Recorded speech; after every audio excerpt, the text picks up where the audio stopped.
He tried to close my bank account. Not ask for money, not borrow, not even steal quietly. He walked into the branch, said I was incapacitated, and handed over a forged power of attorney with my dead husband's name on it. I'm 78. I still drive, cook, walk without a cane. I still remember my first locker combination in high school. But according to my son, I'm not fit to handle my own finances. The bank clerk's hands were shaking slightly as he told me. His name was Michael. Young, polite, maybe 30. Mrs. Groves, we didn't process anything. We were concerned about the paperwork. That's why I asked you to come in today. He didn't say fraud, but it hung in the air, sharp and obvious. I sat in that stiff leather chair across from his desk and stared at the form. All the fields were filled. My name, my address, my date of birth, the forged signature, a doctor's letter attached, also fake, saying I was suffering from early-stage dementia. I could see the notary stamp smudged at the bottom, and his name at the end. Thomas Groves. My son. I didn't say a word for a long time. Michael kept glancing at me like he expected a breakdown, a cry, or maybe an excuse. But I just sat there, remembering the boy with skinned knees who once cried because I threw away his broken Lego piece. He couldn't bear to let go of anything, not even things he'd ruined. I looked at Michael. Is there anything I need to sign? He blinked. Ma'am? To cancel all access, to revoke any prior authorizations, to block him from everything he might think he has a right to. Michael opened a drawer slowly, pulled out a folder, and passed it across the table. These forms will do that, and we'll flag your account permanently. I took the pen and signed each line with a hand steadier than I expected. When I finished, I leaned back and looked out the window. Traffic was moving like always, slow and lazy. A bus full of school kids passed. I wondered if any of their mothers had ever been betrayed by their sons. You don't have to go through this alone, Mrs. Groves, Michael said carefully. I smiled at him, not kindly, not bitterly, just evenly. I'm not alone. I have a granddaughter who brings me flowers on Tuesdays. And now I have your forms. He looked like he wanted to say something more, but didn't. I stood up, straightened my coat, and walked out of the branch without looking back. The sun was warm, too warm for October. I got in my car and sat for a minute before turning the key. The envelope was still in my purse, the one with the documents Thomas had tried to file. I pulled it out and held it in my lap. Then I started the car, drove straight home, and opened the locked drawer where I kept every canceled check I'd ever written him. The list was long. The first check I ever wrote to Thomas was for $12. He was 17, and his football team needed matching socks. He'd asked his father first, quiet, polite. And when Ray said no, Thomas came to me with those big brown eyes and the speech about team spirit and looking the part. I gave it to him in cash, but I wrote the check to remind myself where it started. The second was for college, then rent, then his wedding, then a new water heater, then therapy, then the divorce. It went on and on, a pattern so slow and steady it took me decades to see the slope I'd been sliding down.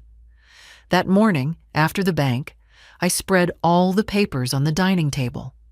I hadn't touched the good china in years, but now the table was covered edge to edge with paperwork. 43 canceled checks, 8 wire transfers, 4 power of attorney forms he had me sign just in case, and 2 life insurance policies with his name listed as sole beneficiary. I didn't cry. I didn't even feel angry. I just felt tired. I made myself tea, sat down, and opened a notepad. The same kind I used when Ray and I ran our hardware store. I wrote down everything Thomas had received from me in the last 20 years, item by item, line by line. The total made my stomach twist. $412,680, not including groceries, not including the birthday trips or the gas cards or the medical bills for his daughter when he couldn't get her on his plan, not including love. At around noon, the phone rang. His name flashed on the screen. I stared at it, letting it buzz. 5 rings. Voicemail. Then the message came in.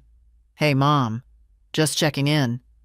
Wanted to let you know I dropped off some paperwork at the bank last week, just in case something happens. They might call you. No big deal, just routine. Call me when you can." Routine. That's what he called. Trying to take my money, my name, my rights. Routine. I took a slow breath, then dialed a different number, one I hadn't used in nearly 5 years. My lawyer, Deborah Langston. The last time we'd spoken was after Ray passed. Deborah speaking. "It's Edith Groves," I said. "I need to change my will." She didn't ask why. She just said, "Come in this afternoon. I'll clear the schedule." I dressed carefully. Nothing too formal. Just something that said I knew what I was doing. My navy wool skirt. The pearl earrings Ray gave me on our 25th anniversary. The ones Thomas once told me looked a little out of place on someone without a retirement plan. At the office, Deborah listened without interrupting. She took notes. She raised one eyebrow when I told her about the forged papers. "Do you want to press charges?" she asked. "No," I said. "Not yet." She nodded. "But you want to revoke all previous power of attorney and remove him from the will. And," I added, "I want to set up a trust for my granddaughter Emma." Deborah's pen paused over the page. "You're sure?" "I'm sure," I said. "She's the only one who still calls me because she wants to, not because she needs something." We spent the next hour going over documents. I signed each one without hesitation. When it was done, I walked outside, stood on the curb, and looked up at the sky. The air felt different, lighter, like something had shifted. Then I took out my phone, scrolled down to Thomas's name, and blocked it. He could have had everything. Not my money, but my trust. Now he had neither. The silence after blocking your child's number isn't peace. It's something else, a kind of hum beneath the floorboards. You hear it when the fridge clicks off, when the faucet stops dripping, when the whole house exhales and realizes it's not waiting for anyone to come through the door. That night, I couldn't sleep. Not from nerves, from remembering. I lay in bed with the lamp on, staring at the same crack in the ceiling that Ray always swore he'd fix. Thomas was my only child. There was a time I couldn't say that without a swell of pride. I carried him through a winter so bitter our breath froze on the windows inside the house. Gave birth with no epidural because the hospital was full. Worked the register with stitches still fresh just to keep the store running. And he turned out clever. Charming. One of those boys who could sell sand to a drowning man. I remember the first time he lied to me. Small. Stupid. Something about a field trip. I believed him because I wanted to. That was the start of everything. He learned that my belief was easier to borrow than money. The next morning, I brewed coffee and called the bank. Not the branch. The central office. I asked to speak to the fraud department. They put me through to a man named Harris, calm, professional, voice like he'd handled messes far bigger than mine. "I'd like to report attempted financial fraud," I said. "The person's name is Thomas Groves, my son." I could hear the way he took a breath after that. Subtle, but there. "Mrs. Groves," he said carefully, "has a police report been filed?" "Not yet," I said. "I'm handling this privately. For now." "I understand. We can add a fraud alert on your profile, and I recommend contacting the credit bureaus as well. Would you like help with that?" "Yes," I said. "And I'd also like to create a restriction. No changes to any of my accounts without me present. In person, with ID.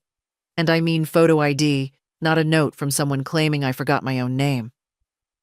Harris agreed. He was kind, no small talk, no pity. After that, I did call the police. Not to file a report, not yet, but to document the forgery. A woman named Officer Briggs took down the details. She was blunt, efficient. At one point, she asked, "Do you feel unsafe, ma'am?" "No," I said. "I just feel done." It was noon by the time I got off the phone. I sat at the kitchen table and stared at the little notepad with the running total of money Thomas had taken over the years. I flipped the page. At the top, I wrote, "Things I still have. A house with no mortgage. A car that runs. A garden full of tomatoes. One granddaughter who still calls me grandma and means it. My name, my account. My story." I stared at that last one the longest. My story, not his. Thomas always told the story of the helpless mother who wouldn't have made it through Ray's death without his guidance. He made himself the hero in rooms I wasn't in. I used to let it slide. What difference did it make? But now it mattered. Because when someone tries to erase you, you better make damn sure they don't get to write the ending. I hadn't realized how long I'd been silent until Emma knocked on the door that evening. She always texted first, always called me Grandma with that steady voice of hers. Never sweetened, never fake. But this time, she just showed up. I heard her car pull in, that old hatchback with the muffler problem, and by the time I opened the door, she was already halfway up the porch steps with a grocery bag in her arms. "I brought soup," she said, holding it out like a peace offering. I stepped aside and let her in. The house still smelled faintly of coffee and printer ink from the forms I'd signed. Emma didn't say anything until we were in the kitchen. She set the bag down, took off her jacket, and looked at me with those same eyes I once wiped tears from when she skinned her knees at 4 years old. "Dad's freaking out," she said. I didn't flinch. I just poured tea. "He called me 5 times today. Said you're confused, that you're overreacting, that you," she paused, "might be having a late onset episode, whatever that means." I stirred honey into my tea and set the spoon down carefully. "He said that?" She nodded, biting her lip. "He told Aunt Lorna you tried to close your own account and forgot halfway through, that the bank manager had to walk you out." "Did he now?" Emma leaned forward. "Is any of that true?" I met her eyes. "No." She let out a slow breath and sat back. "Good. Because it didn't sound like you. And I told him that. I said, if Grandma forgot anything, it's because she's tired of remembering for everyone else." I smiled at that. Not because it was funny, but because it was true. "I'm not losing my mind," I said, more to myself than to her. But I think I finally stopped losing my patience. Emma reached across the table and took my hand. Hers was warm, calloused from working at the bookstore. She wasn't the kind of girl who wore acrylic nails or posted selfies. She wore thrifted jackets and remembered birthdays without needing Facebook reminders. "Did he really try to close your account?" "He forged Ray's name," I said. "Filed a letter saying I had dementia. Tried to take everything. Emma looked stricken. But why? You've always helped him. I pulled the notepad from the counter and turned it to the second page. 412U 680. Her eyes widened. Grandma, that's your whole life. I nodded. And still not enough. We sat in silence for a while. Outside, the wind picked up, rustling the dry leaves on the sidewalk. The kind of autumn day that makes you aware of time. Not in a sad way, just honestly. Like nature doesn't lie. Finally, Emma said, "What are you going to do?" "I already did it," I replied. "He's blocked from my accounts. The bank's flagged his name. The lawyers redrafted the will." "And me?" "You," I said, squeezing her hand. "Have a trust now. Not a fortune, but enough. For school, for rent, for whatever gives you freedom." Her mouth dropped open. "Grandma, I didn't come here for—" "I know," I cut in gently. "That's why it's yours." She covered her face with her hands. I could see her shoulders shaking. Not from greed, not from guilt, but from some soft, painful recognition that someone had seen her, chosen her, believed in her. "You've always had a key to this house," I said. "Now you have something more." Emma lowered her hands and looked at me like she was trying to memorize my face. "He's going to be furious." "I hope he is," I said calmly. "Maybe fury will feel different enough from entitlement to wake him up." And for the first time in a long while, I felt something like pride rise up in me. Not for the things I'd given, but for the thing I'd finally taken back. My voice. The letter came 2 days later. Thick envelope, my name typed neatly on the front. No return address. I knew the handwriting on the enclosed note before I even opened it. Thomas never learned cursive properly. His R's always looked like incomplete B's. Inside, a 3-page letter, folded with the kind of precision that tries to pass for sincerity. I sat down at the kitchen table, unfolded it carefully, and began to read. "Dear Mom, I'm sorry things have gotten to this point. I think there's been a huge misunderstanding. I never meant to hurt you. The paperwork at the bank was just a precaution. You're getting older, and I was trying to make sure things were in order in case of emergency. I didn't forge anything. I just filled out what the clerk told me. Maybe someone else made a mistake." The audacity in every sentence hit like a cold slap. A precaution? Using my dead husband's name was a precaution? Lying to the bank about my mental health was an act of love? I kept reading. I realize now that maybe I should have communicated more clearly. I've been under a lot of pressure lately. Work is unstable, and Emma's tuition is a burden. I thought if I could just manage things better, we'd all be better off. I didn't mean for you to find out this way. I was trying to protect you. Please call me. I'm worried about you. Worried. About me. The last line was the worst of all. I hope you can forgive me. Let's sit down and talk like a family. I folded the letter slowly, then tore it in half, then again, and again, until the pieces were too small to carry meaning. I didn't need a family meeting. I needed the truth. That same day, the bank confirmed the last step of the trust transfer. Deborah called to say the paperwork was finalized, everything locked in. Emma would be notified officially within the week. "You did well," she said, "and you did it clean." I thanked her, then hung up and stared at the window for a long while. The maple in my yard had finally gone red. October always made things honest, stripped them down to what they were underneath. That evening, Emma came by again. She didn't knock this time, just called from the car and said, "I'm outside, got groceries." She didn't bring up the trust. She didn't say a word about the money. We just made grilled cheese, ate in the kitchen with the window open, and listened to the leaves scratching across the sidewalk.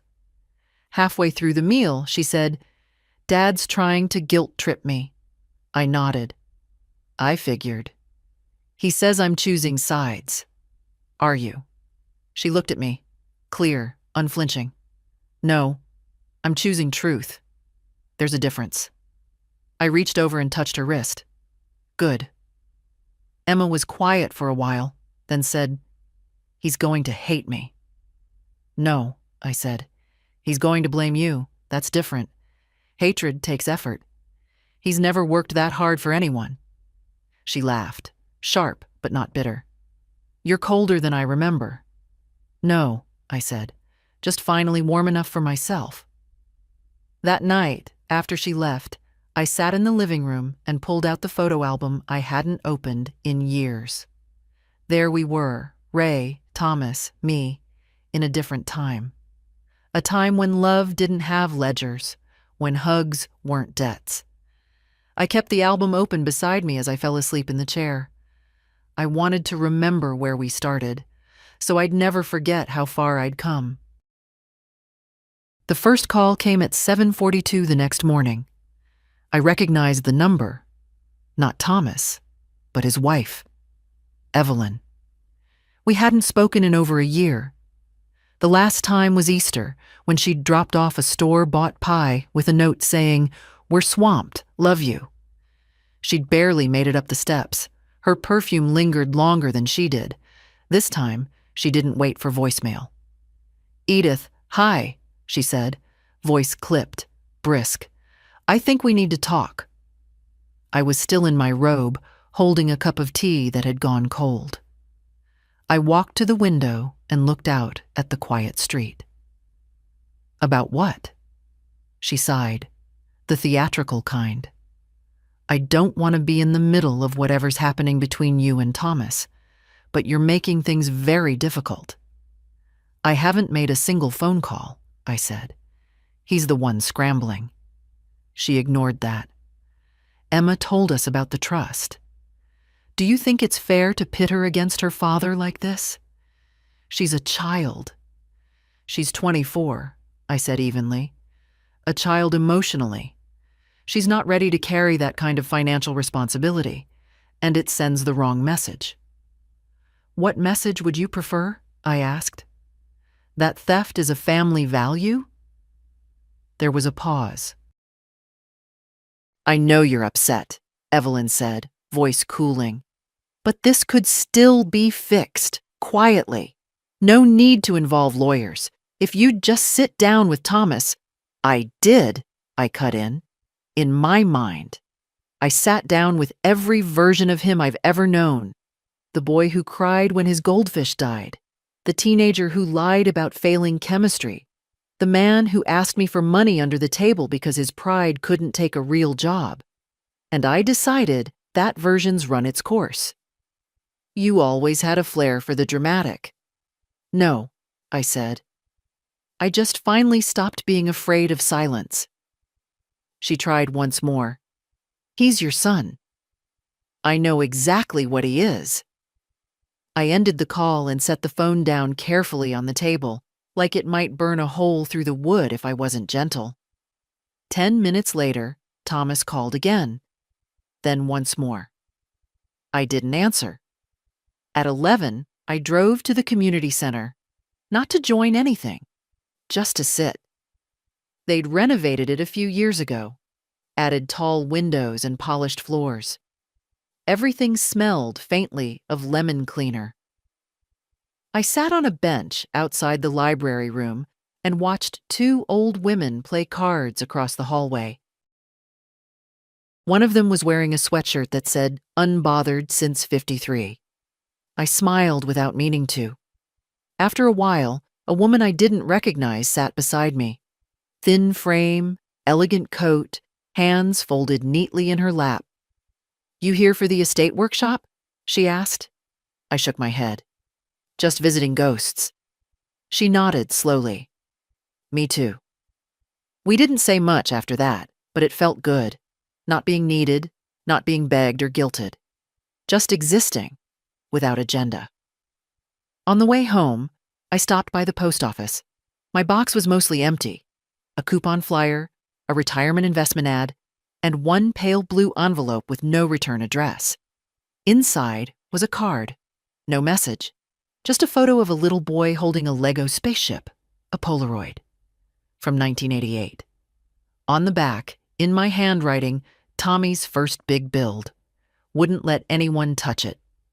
The card had been folded, flattened, refolded. It had lines like an old letter that someone couldn't quite throw away. I drove home with it on the passenger seat, glancing over at it like it might explain something. But it didn't. He'd built something once, with pieces he was proud of, and now, all these years later, he was trying to take apart what wasn't his. But I wasn't letting him, not anymore. Sunday came quiet. The kind of quiet that used to mean something in this town. Church bells, slow coffee, neighbors in their gardens. Now it just meant no calls from spam numbers and one less excuse to ignore the silence. I took my tea out to the porch. The air had that cold edge October carries when it wants to remind you what's coming. I wrapped the shawl tighter around my shoulders and watched the world wake up slowly. A jogger, a squirrel, the neighbor boy dragging his trash bin with one wheel missing, and then a car I recognized. Thomas's, not the rusted Corolla he used to drive. No, this was the newer model, sleek, gray, with the payment plan I probably funded. He didn't park. He idled. Then he got out, smoothed his jacket, walked up the steps with that slow, practiced calm he used in meetings, the one that said, "I've already decided how this conversation ends." I didn't move. He stopped 2 feet from me, hands in his coat pockets. "Mom, Thomas, you won't return my calls." "No." He nodded, like I'd confirmed something. "I wanted to talk, in person." I took a sip of my tea. "I know things got misunderstood," he said. "You forged a letter." His jaw tightened. "That's not how I would put it." I raised my eyebrows. "I thought we had an understanding," he went on, "that I'd help manage your affairs. You're not exactly getting younger." I looked at him, standing there like a man who thought age was an argument. "Do you think I've made it 78 years just to forget who I am?" "Mom, come on, don't make this harder than it is." "No," I said calmly. "You already made it hard. I'm just done pretending it's not." He shifted. The breeze tugged at his coat hem. "So that's it? You cut me off? After everything I've done?" I stared at him for a long second. "What exactly have you done, Thomas? Name one thing you've done for me that wasn't transactional." He opened his mouth, closed it. "Emma's the one who calls, who visits, who asks how I'm doing without asking for anything in return. She's just a kid. She's twice the man you ever were." That landed. I saw it. Not as a slap, not even as cruelty, but as truth. The kind that stings because it fits. "I needed help," he said finally. "I didn't know how else to ask." "You didn't ask. You stole." We stood there a moment longer, both of us wrapped in our own stubborn quiet. Then he said, "People are going to talk. Let them.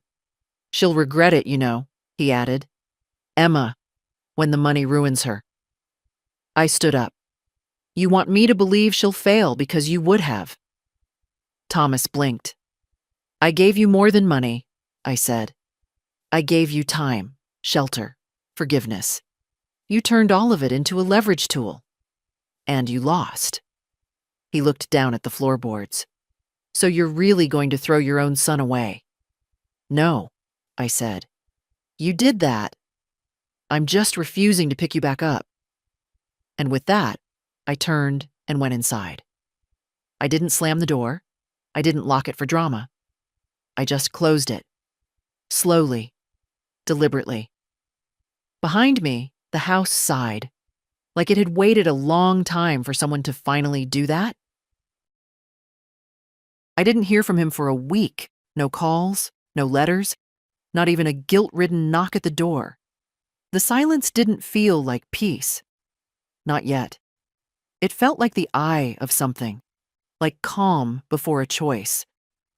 But then came the email. The subject line was short. Request for mediation. The sender, Evelyn Groves. She'd written it like a business letter, formal, punctuated, capitalized where emotions used to live. Dear Edith, Thomas and I believe it would be in everyone's best interest to have a mediated discussion. There are several misunderstandings and legal complications that should be resolved before this situation becomes unnecessarily public or escalates further. We are willing to meet at a neutral location. If you agree, please respond with availability. We hope to handle this with maturity and respect. I didn't reply, not because I didn't have words, but because they no longer deserved mine. I printed the email, folded it in half, and placed it under the ceramic paperweight Ray gave me the year he forgot our anniversary. A small apology shaped like a lighthouse. It had once felt romantic. Now it felt more like a warning. 2 days later, a letter arrived from their lawyer. I opened it with steady hands, sitting at the dining room table with my tea and the low hum of the radio behind me. The name on the letterhead was unfamiliar, but the tone was all too known, polite, pressure-laced, cloaked in suggestion but sharpened by money. Our clients, Mr. and Mrs. Groves, believe that recent changes made to estate planning documents were done under emotional duress and without sufficient legal guidance. We are requesting a review of the decisions involving financial transfers and will allocations, especially as they relate to the trust now in Ms. Emma Groves's name. I read the entire letter, then again, and I smiled. Because desperation has a scent, and they were wearing it like cologne. I called Deborah the next morning, told her what came. She asked me to read it out loud. I did. She chuckled halfway through. You want me to respond? No, I said. I want you to wait. Let's give them more rope.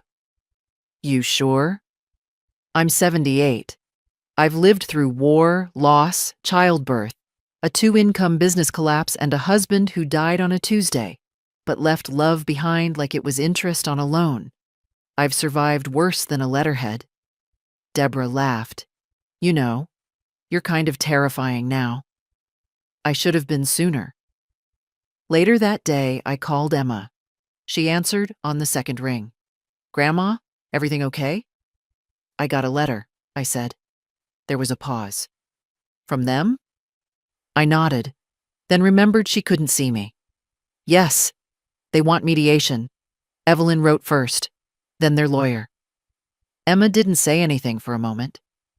When she finally spoke, her voice was low. I can give it back, Grandma. The trust. If it's going to... No. But if they... No, I said again.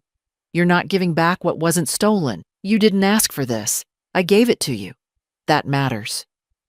I don't want to make things worse. You're not, I said. You're what made things better. She let out a breath.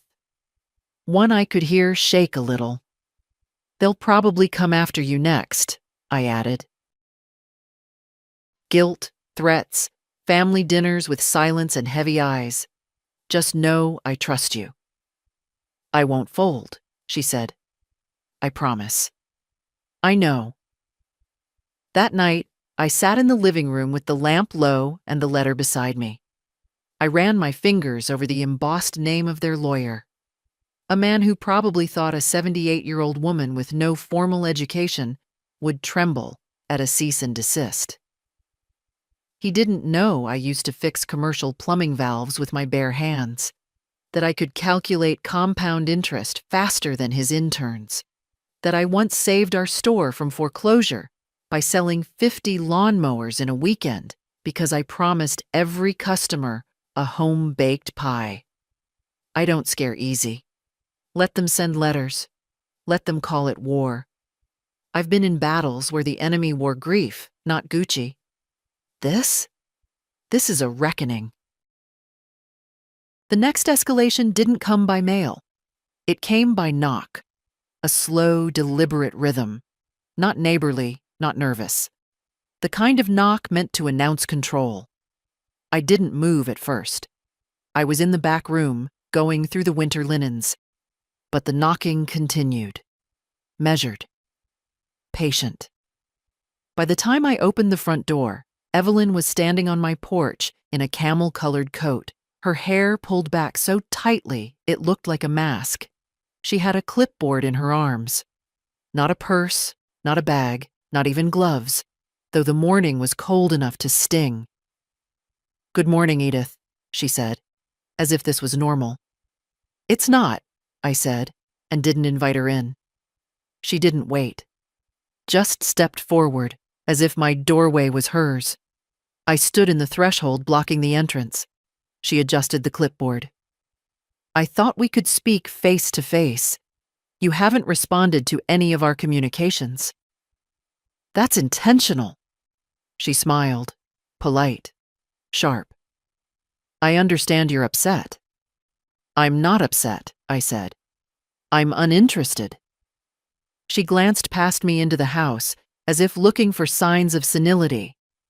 A mess, a forgotten stove, something she could use. "You've made decisions that affect our entire family." "No," I said. "I made decisions that affect my money. You're not entitled to either." Evelyn shifted her stance. I saw the tightness in her jaw then, the cracks behind the politeness. "You're making this difficult for Emma. She's managing just fine. She's being manipulated. You've always had a strange influence over her." I almost laughed. "You're mistaking love for influence. Easy to do when you've never felt either." That did it. Her eyes hardened. She held out the clipboard. "I'm here to offer one final proposal. If you dissolve the trust and return the funds to a central family account, we'll drop all legal inquiries and handle everything quietly. No damage to reputations, no unnecessary attention." I didn't take the clipboard. "You think I'm afraid of attention?" I asked. "I think you're not thinking clearly. This hurts everyone. This protects everyone. From him." She took a breath. "He's your son." I nodded. "And you're his mirror." For a long moment, neither of us moved. Then she dropped the polite act entirely. "You're burning the bridge," she said flatly. "No," I replied. "You two set it on fire years ago. I just stopped pretending it was a path." She turned sharply and walked down the steps, heels clicking like accusations. The clipboard stayed in her hands, unsigned. I stood in the doorway, watching her go, the wind tugging at her coat. Just before she reached the car, she turned back. "You've taught Emma to be cruel." I smiled. "No, I've taught her not to inherit silence." And then I closed the door. This time I did lock it, not out of fear, but finality. Later that evening, I found a voicemail from Emma. "Grandma, did she come by? I heard from Dad. He said something about a last olive branch. I'm worried. You okay?" I called her back right away. Her voice was tight when she answered. "I'm fine," I said gently. And she brought a clipboard, not an olive branch. "Did you sign anything?" "I don't sign lies." She was quiet. Then, "I told them I wouldn't meet them without you. They said you were unstable. That you'd manipulated the bank, the lawyer, me. I let that sit for a second. And do you believe them? No, she said. But it still stung. Hearing it. From him. I know. We were both silent for a while, sitting in different houses with the same ache. The ache of realizing that family can disappoint you deeper than any stranger. Finally, she said, I'm not giving it back. The trust. I don't care what they threaten. I know, I whispered. And I did. I believed her. Because Emma, for all her youth, had inherited something I'd nearly forgotten I had to pass down. Not just money, but backbone. I once read that strength isn't loud, it's quiet, rooted, slow to bend. That week, mine sounded like teacups returned gently to their saucers, like a phone left ringing, like paper sliding into a file folder, one document at a time. No shouting, no retaliation, just silence. Heavy, deliberate. But not everyone appreciated that kind of silence. 2 days after Evelyn's visit, I received a message from a man named Peter Lang, a financial advisor. Apparently, Thomas and Evelyn's. He left a voicemail using the kind of voice that sounded freshly printed. Mrs. Groves, I represent certain interests of your son and his wife. I'm reaching out to request clarification regarding recent asset transfers. We believe some of these may have occurred under emotional pressure, and there's concern about your capacity to manage such significant decisions. If you're willing, we'd like to assist in rebalancing your estate in a way that protects your legacy and family unity. Family unity. That was a new flavor of manipulation. I didn't call back. Instead, I forwarded the voicemail to Deborah. She responded within the hour. Don't worry, they're fishing, but I'll send them a formal cease contact. It's time to put them on record. Good. Let them talk to lawyers. Let them pay for every hour they try to twist truth into doubt. I'd spent enough years subsidizing their schemes. Now they could subsidize their own fantasies. Later that evening, I baked. Not for them, for me. Banana bread. With the recipe Ray's mother gave me when we were first married. Smudged in my handwriting, the ink fading where I'd once spilled vanilla. It had been years since I'd baked without an occasion. No birthday, no fundraiser, no obligation. Just because I wanted the house to smell warm again. Halfway through, the doorbell rang. For a moment, I considered ignoring it. But something told me it wasn't them. I opened the door and found Emma. She was holding a stack of papers, her shoulders hunched, eyes tired. Am I interrupting? Only the bread, I said. Come in. We sat in the kitchen, the oven humming behind us. She laid the papers on the table, printouts, statements, emails. I didn't read them. I just looked at her. I think they're digging, she said. Trying to find something on me. Evelyn asked if I'd used the trust funds yet. I haven't, not $1. But she said if I so much as spend it on rent, they'll accuse me of misusing assets. They don't have access, I said. They're trying, she whispered. They're making calls, asking questions at my work. My advisor said they even contacted the college bursar's office. They're hoping you'll break. Emma looked down. Part of me wants to, just to make it stop. No, I said. You don't give cowards what they want. She nodded slowly, but I saw the weight in her spine, the way her fingers picked at the corner of the paper. They don't see me as a person, she said. Just a chess piece. They don't see anyone as a person, I said. Just means to an end. I stood and poured us tea. She took hers with honey, always had. I remembered the first time I gave her a cup that way. She was 8, had a fever. I sat beside her all night, reading old storybooks until she finally fell asleep with her head on my lap. They'd forgotten that girl existed. I hadn't, and I never would. When the banana bread was done, we ate 2 slices each, warm, no plates, just napkins and hands. We didn't talk about money after that, or law, or tactics. We just talked about books, the one she was reading, the one I'd meant to, the ones Ray never returned to the library. When she left, she hugged me tightly, then whispered, "I'm proud of you." The words sank into me like water into dry earth. After she drove off, I stood in the doorway a long time, holding my shawl closed, watching the night. My son was somewhere out there, furious, entitled, plotting.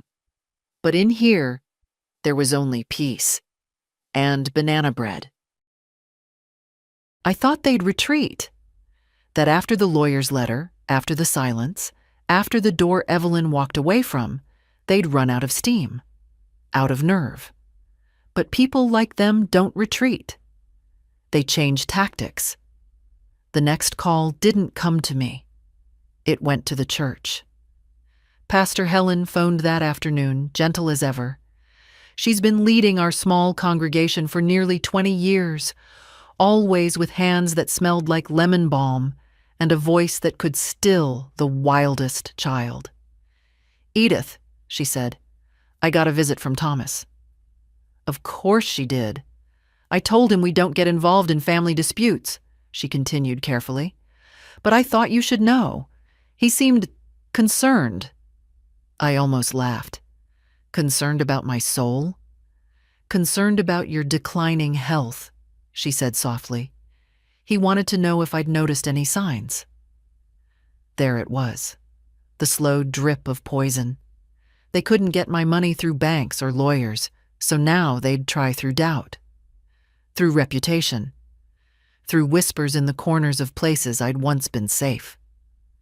"Thank you for telling me," I said. Pastor Helen paused. "Edith, I know you, and I know what strength looks like. If you need me to talk to anyone, the bishop, the board, I will." "No need," I said. "Let them wonder." Later that week, at the Wednesday potluck, I saw it. A few glances, quickly averted. 2 couples whispering at the coat rack. Mild, subtle things. But I know the shape of a story before it's told. Someone had started talking. I didn't flinch. I scooped mashed potatoes onto paper plates and asked Dottie Mae about her new hip like nothing had changed. Because nothing had. Let them think I'm fragile. Let them circle like well-dressed vultures. They'd find no feast here. That evening, after church, I got a text from Emma. "They're telling people you're unwell, that the trust was a mistake, that I coerced you." I replied simply, "I trust you. They don't matter." But I knew it mattered to her. Emma had always believed in fairness, that truth would win if you just said it loud enough. She didn't understand yet that some people hear only what benefits them. The next day, I decided to fight back. Not with letters, not with lawyers, not even with words. I called the local library. "Hi," I said. "I'd like to book the community room next Wednesday night for a reading." "A reading?" "Yes. A personal account, family, finances, boundaries, a public reflection?" The woman on the line hesitated. "Is this for a book club?" "No," I said. "It's for anyone who's ever been told they're too old to matter." She booked the room. I made 20 flyers on my home printer. Simple, black and white. Wednesday, 7 p.m., Edith Groves, a quiet retelling free, open to all. I left 5 at the coffee shop, 2 at the florist. I handed 1 to Pastor Helen. "Is this what I think it is?" she asked. I smiled. No vengeance, just truth. Because I wasn't going to whisper, not anymore. They'd tried to drown me in the quiet, to weaponize my age, my grief, my solitude. Let them come to that library next week. Let them sit in chairs and pretend not to squirm. I'd tell my story, and this time, they'd have to listen. The folding chairs were already half filled when I arrived. It surprised me. Not just the number of people, but the kinds. Women from church. A man from the hardware store I hadn't seen in a decade. 2 young girls I didn't recognize, holding notebooks in their laps. And in the back, near the exit, standing with arms folded and posture stiff, was Evelyn. Not Thomas. Of course not Thomas. He'd sent her like always. The mouthpiece, the shield, the mask. I walked to the front of the room with my notes in one hand and a thermos of tea in the other. I wasn't nervous. That feeling had passed long ago, somewhere between his first betrayal and my last forgiveness. This wasn't a performance. It was a declaration. Pastor Helen sat in the front row. Emma slipped in quietly and took the seat beside her. I caught her eye and nodded once. She didn't smile. She looked serious. Ready. Good. Thank you all for coming, I began, standing behind the small podium. No microphone, no amplification, just me. My name is Edith Groves. I've lived in this town since I was 21.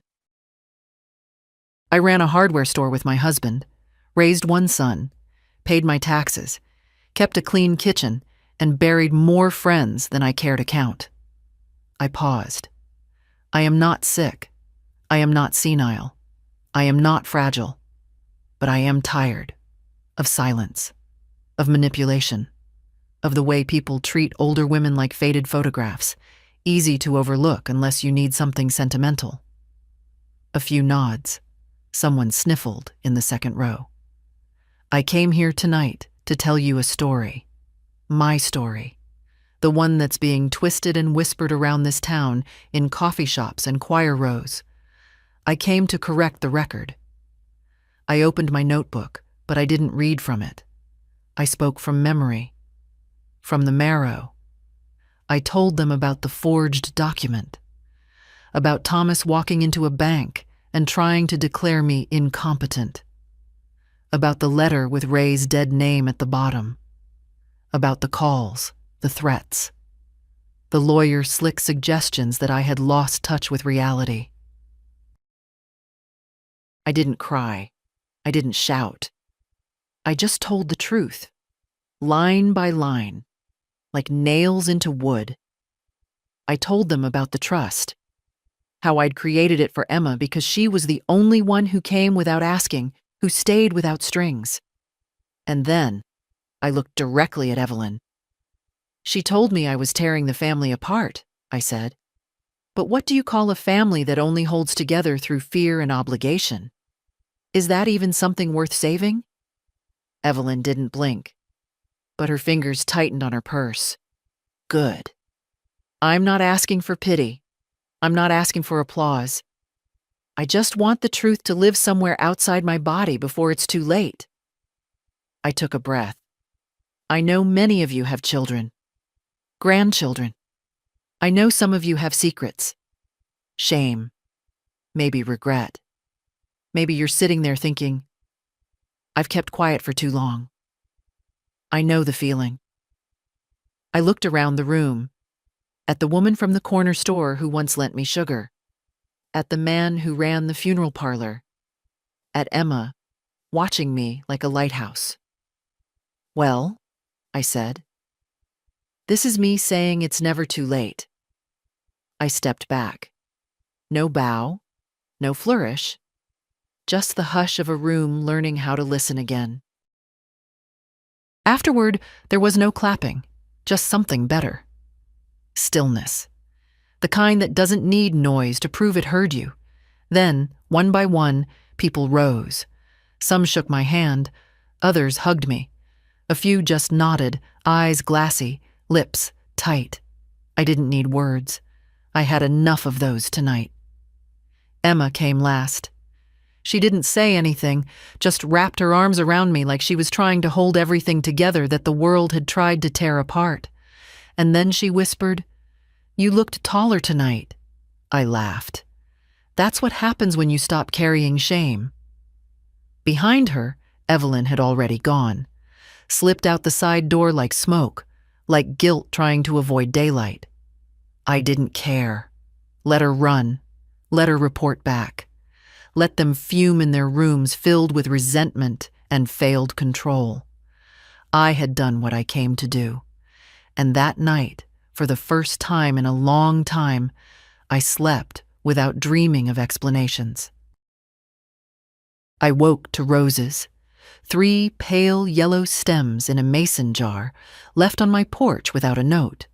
No card, no signature, just the flowers, placed gently beside the door, like gratitude that didn't need to be traced. I knew they were from someone who had been there, someone who heard. Inside, the kettle hissed. I poured my tea, sat by the window, and watched the street breathe. A dog walker passed, a boy with a backpack too large for his frame. Life, unaware that anything had changed, but it had. Not in the headlines, not in legal documents. Inside. Later that morning, Emma called. "They're quiet," she said. "Too quiet." She meant Thomas and Evelyn. I understood the worry. That stillness wasn't surrender. It was strategy. The quiet of people who think long games, who don't mind waiting if they believe you'll wear down. But I wasn't tired. Not anymore. "They know now," I said. "All of them. The town, the church, your boss, the bank. That story they were trying to spin has a counterweight now." Emma sighed. "I'm still getting calls from a number that won't leave voicemails." "Block it."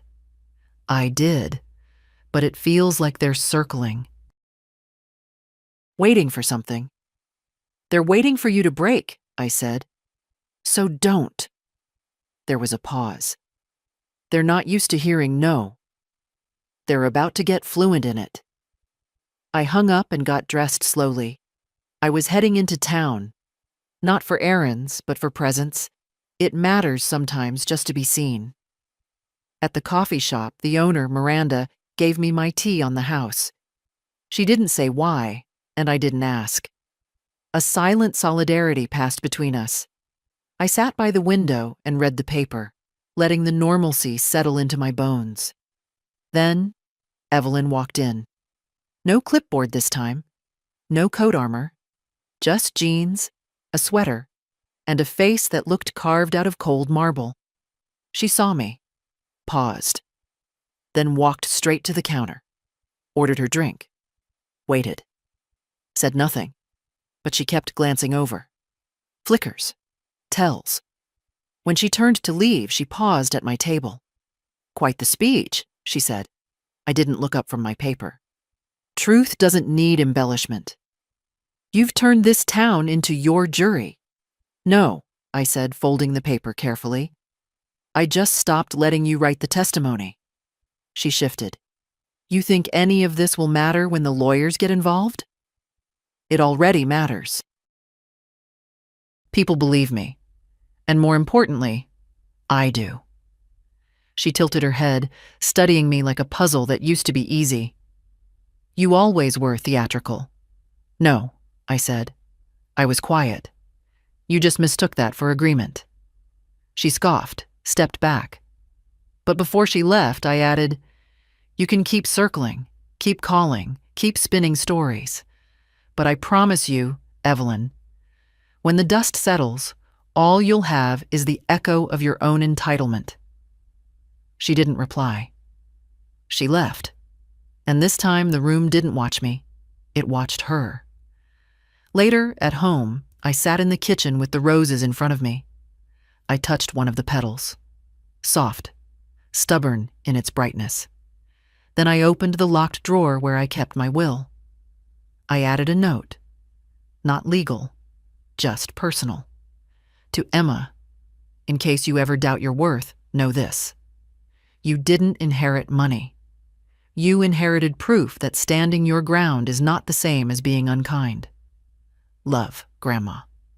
I folded the note, placed it beneath the documents, and closed the drawer. Let the others prepare lawsuits, whispers, strategies. I had legacy, and not even they could steal that. It came quietly, the way most endings do.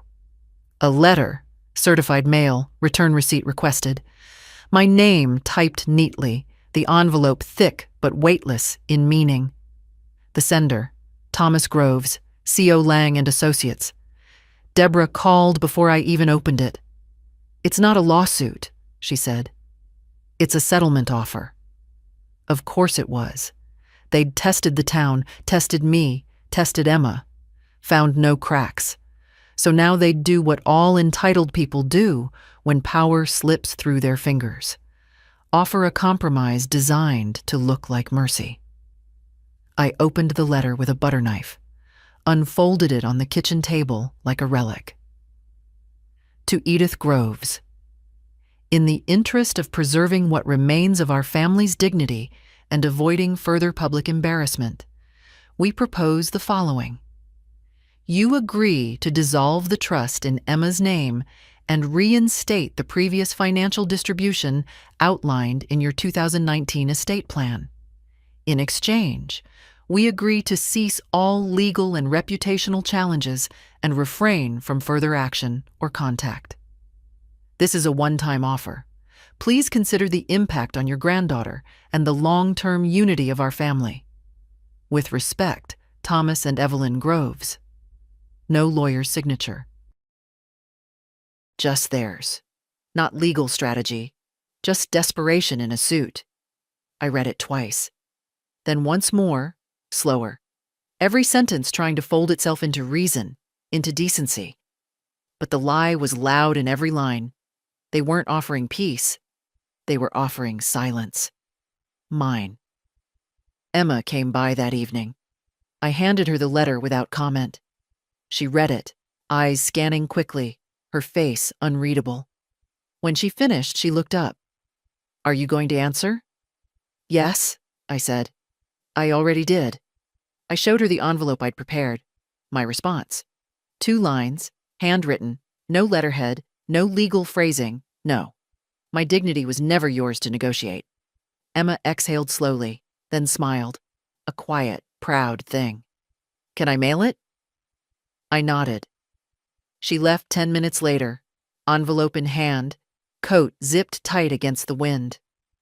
I stood at the window long after her car pulled away, let the stillness wrap around me like an old song. And I thought, not for the first time, about everything I'd lost in this fight. Not the money, not the years, but the illusion. The idea that love and loyalty always come as a matched set. That if you give enough, explain enough, wait long enough, people will become who you hoped they'd be. They don't. Sometimes they become louder versions of their worst selves. And sometimes the best thing you can do, the most loving thing, is not to chase, not to beg, not to teach, but to stop. To plant your feet in the truth and let others spin themselves dizzy. That night, I wrote one more letter. Not to Thomas. Not to Evelyn. To myself. Edith, you waited too long to believe you were right, but now you do. And that counts.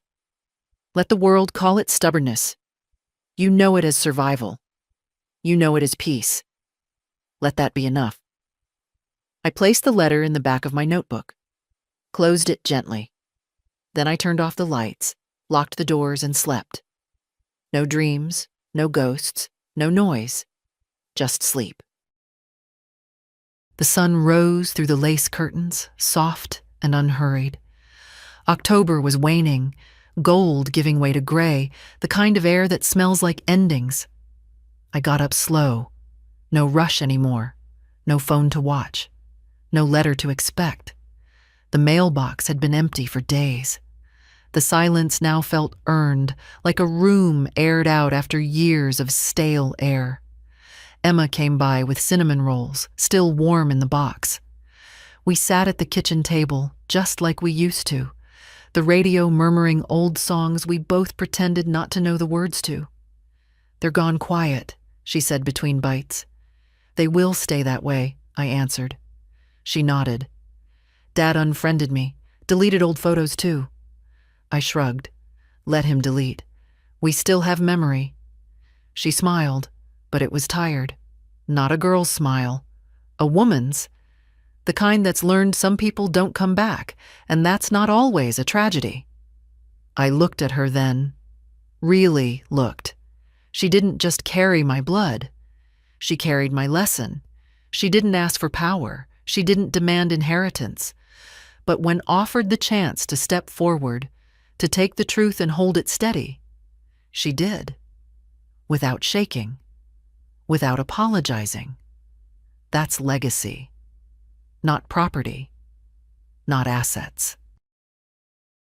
Not names on deeds, but courage. Before she left, she asked, "Do you regret any of it?" I thought about that for a moment, then shook my head.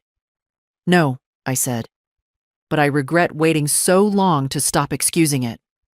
Emma leaned over and kissed the top of my head. "I love you," she said. "I know," I replied. She walked out into the morning, cinnamon still in the air. I watched her drive away and felt something shift. Not an ending, but a settlement. Like dust, finally choosing the ground. That afternoon, I wrote one final thing.